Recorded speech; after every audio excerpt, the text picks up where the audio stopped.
주님께서 여러분과 함께 또한 사제의 영과 함께 마르코가 전한 거룩한 복음입니다. 주님 영광 받으소서. 그때 예수님께서 제자들과 함께 호숫가로 물러가셨다. 그러자 갈릴레아에서 큰 무리가 따라왔다. 또 유다와 예루살렘, 이두메아와 요르단 건너편, 그리고 띠로와 시돈 근처에서도 그분께서 하시는 일을 전해 듣고 큰 무리가 그분께 몰려왔다. 예수님께서는 군중이 당신을 밀쳐대는 일이 일어나지 않게 하시려고 당신께서 타실 거룻배 한 척을 마련하라고 제자들에게 이르셨다.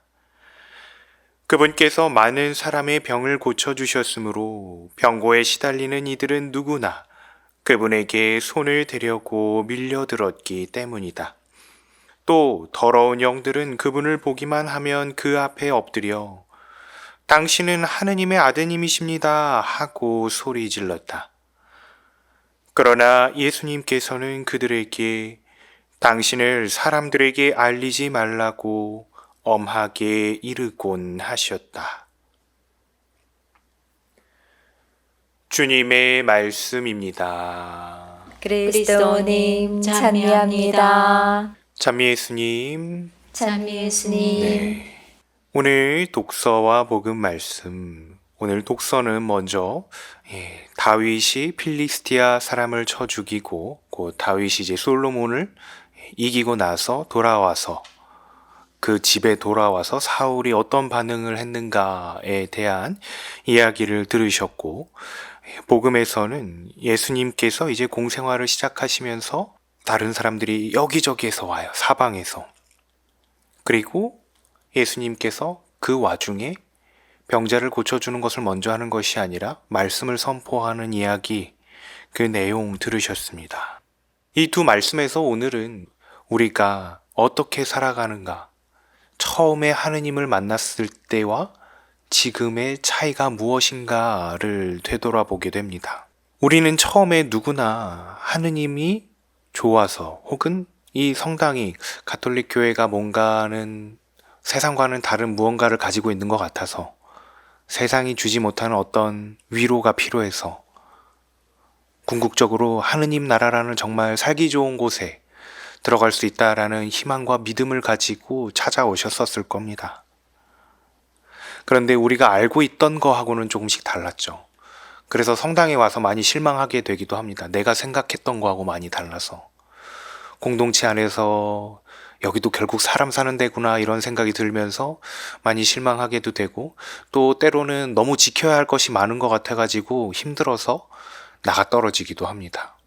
그래도 그런 것들을 잘 지키면서 열심히 잘 살아가는 중에 어느 순간 정신 차리게 됩니다. 뭔가 이상한데, 내가 처음에 왔던 마음이 이게 아니었던 것 같은데 라는 생각을 하게 됩니다. 오늘 독서에서 다윗은 이제 개선 장군이잖아요. 필리스티아 사람들을 이기고 돌아왔습니다. 사울은 처음에는 좋아했는데 이제 사람들이 다윗을 자기보다 더 칭송하고 이렇게 받들어 높이니까 기분이 나빠진 거죠.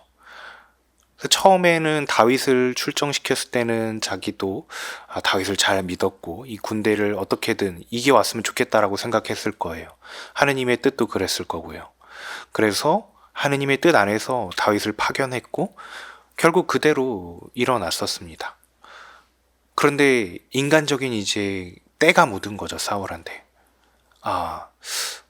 기분이 나쁜데? 나보다 더 칭송한단 말이야? 저 사람을 어떻게 깎아내릴 수 있을까? 혹 여기서는 없애버릴까까지 고민을 했었잖아요.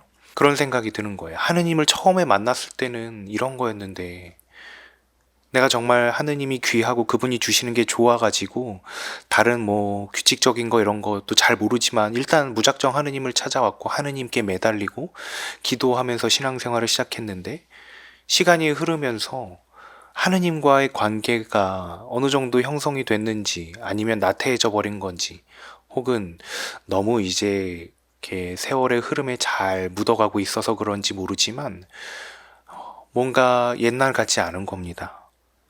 사울의 상황이 그랬어요. 그런데 정말 다행히도 요나탄이 그것을 깨우쳐줘죠. 아, 그래, 이거 아니야. 예. 다시 우리가 돌아가는 것, 그것을 무엇이라 그럽니까? 회개라고 하죠, 우리는. 다시 하느님께 돌아갈 수 있는 주변에 도움이 있었어요. 요나탄이 그 역할을 해줬습니다. 오늘 복음 말씀에서 보면 예수님께서 이제 공생활을 시작하시고 여기저기서 이제 치유의 기적들을 많이 선사하시고 그 전에 바리사이나 율법학자가 가르쳐 주던 가르침과는 달리 뭔가 새로운 느낌이 많이 들었어요. 왜냐하면 바리사이와 율법학자들은 공통적으로 하느님의 말씀을 따르는 것이 계명을 지키는 것에 많이 이제 따라가고 있었죠. 그들은 그 목적이 전치된 상황에서 살고 있었던 거예요. 처음에 시작했던 마음이 달랐죠. 처음에는 하느님께 잘 매달리면서 이런 율법을 만들면서 하느님하고 더 가까이 갈 수 있고 어떻게 하면 하느님과 더 깊은 친교를 맺을 수 있을까 이런 것들을 만들었던 거죠. 그런데 그 처음의 목적을 잊어버렸던 거예요. 그래서 예수님이 이야기하시는 게 새롭게 느껴진 겁니다. 그래서 그 가르침이 너무 신기한 사람들, 여기저기서 소문을 들은 사람들이 갈릴레아 사방에서 몰려듭니다. 군중이 당신을 밀쳐대는 일이 일어나지 않게 하시려고 배를 한 척 타고 갈릴레아 호수 위에서 말씀 선포를 먼저 하시죠. 하나님의 말씀을 듣는 게 먼저였죠. 우리도 삶 속에서 너무나 그런 일들을 자주 경험하고 있어요. 너무 익숙해진 나머지 하느님께 받는 것이 너무 익숙해져 버려서 당연하게 청하기만 합니다. 그러나 그 전에 우리가 해야 될 것은 하느님과 친교, 거룩한 사람이 되는 것입니다. 하느님과 대화를 먼저 해야죠. 친한 사람하고 선물을 더 많이 받는 거죠. 우리가 하느님과 더 가까워졌을 때 그분의 말씀을 듣고 따르고 나서 하느님의 영광은 자연스럽게 우리에게 내려질 것입니다. 오늘 이 복음과 독서를 묵상하면서 나는 어떤 상태에 있는지, 혹 너무 익숙해진 나머지 그냥 그저 그런 신앙생활을 하고 있던 건지 아닌지 돌아보고, 만약 그런 상태에 있다면 다시 돌아와서 하느님과의 관계 맺음을 먼저 하고 그분의 영광을 맛보는 것은 자연스럽게 그 뒤에 우리에게 주어질 선물이다라는 거 마음에 잘 새길 수 있도록 미사 중에 계속 청해 보도록 하겠습니다.